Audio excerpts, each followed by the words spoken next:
दरवर्षीप्रमाणे देगलूर शहराचे माजी नगराध्यक्ष मुगलाजी अण्णा सिरसेटवार यांच्याकडून दिवाळीनिमित्त शहरातील नागरिकांसाठी रविवारी चहा फराळाचं आयोजन करण्यात आलं होतं. तसेच सुंदर बदकम्मा सजावट स्पर्धेच्या बक्षीस वितरणाचा कार्यक्रम आयोजित करण्यात आला होता.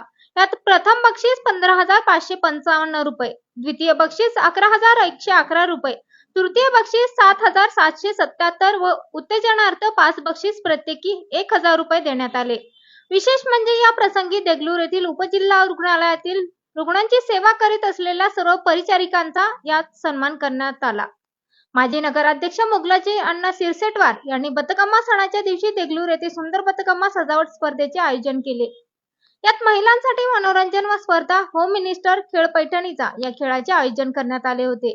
या खेळामध्ये प्रथम पारितोषिक मानाची पैठणी साडी, द्वितीय पारितोषिक पट्टू साडी, तृतीय पारितोषिक ऑर्गॅन्झा साडी व उत्तेजनार्थ 2 पारितोषिक प्रत्येक 1 सिल्क साडी देण्यात आली.